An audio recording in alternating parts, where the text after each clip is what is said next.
Ky është termi. Në parim, por sa në gjasa që kjo të ndodhë, ku më thua që gjithë të diskutime apo një plan paqe në tryezën e diskutimeve që po ndodhë me ndërmjetësimin e SBA-s, nuk po prodhon asgjë, por nga ana tjetër po merr kohë dhe lufta në front po vazhdon në dëm të Ukrainës. Jo, lufta nuk është në dëm të Ukrainës. Pse është në dëm të Ukrainës? Po ndodhë në territorin e tyre. Po, ndodhë në territorin e tyre, sepse ata janë sulmuar dhe janë të detyruar të luftojnë. Tashti ka një qasje pak jo logjike në përgjithësi, në retorikën e përgjithshme që ndodh.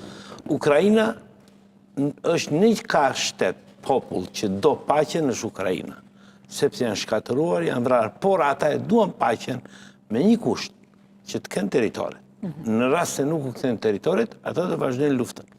Tash kemi një kategori tjetër që janë jashtë Ukrainës, që shqetësojnë aq shumë për vuajtjet e Ukrainës, sa që i rekomandojnë të lëshojë territore për të vendosur paqe. Janë disidentët këta? Jo, këta janë njerëzit në përgjithësi, janë njerëzit ata që besojnë në një lloj pacifizmi falso, që nuk mund të ekzistojë, nuk ka paqe pa drejtësi. Pa drejtësi nuk mund të ketë paqe. Dhe drejtësi nuk do të thotë të lëshosh territore, por t'i kthesh territoret mbrapa dhe ai që ka kryer krimin të marrin dëshkimin. Këta nuk mund të jenë më shumë të shqetësuar për jetën e njerëzve në Ukrainë se sa vetë ukrainasit. Dhe këtu është problemi që janë më shumë të shqetësuar një kategori europianësh apo amerikanësh për jetën e njerëzve në Ukrainë se sa vetë ata që po luftojnë dhe po vriten për Ukrainën. Pra nuk shkon, nuk ka logjik kjo. Pse?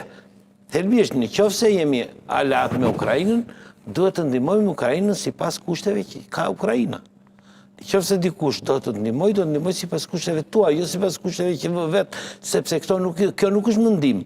Atëherë Ukraina thotë më ndihmoni të çliroj territorin. Humbjet njerëzore janë të mia, nuk janë tuajat. Ju keni humbjet materiale, financiare e tjera.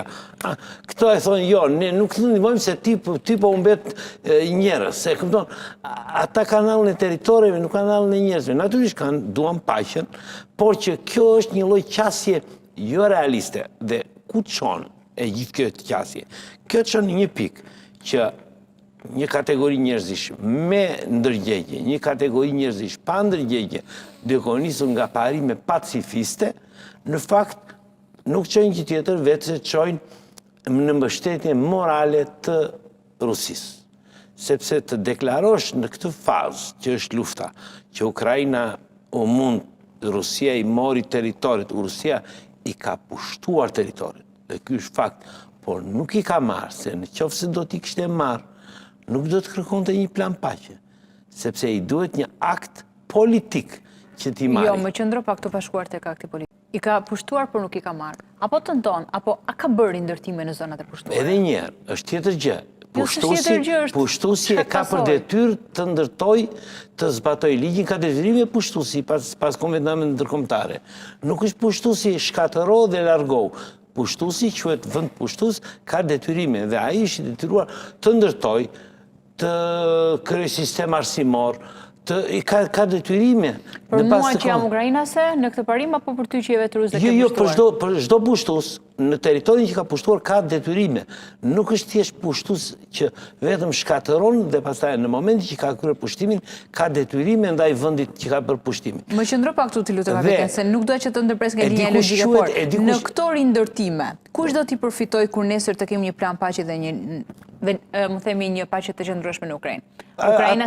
Ukraina si që do të zhvendosen ato toka që u pushtuan, apo kjo do t'i takoj si aneksimi Rusisë dhe pastaj do... Nuk shikoj edhe njërë, kur flasim për akt politik, kemi parasysh aktin e aneksimit ligjor të territoreve. Pra që ato, shikoj, Rusia e ka pushtuar.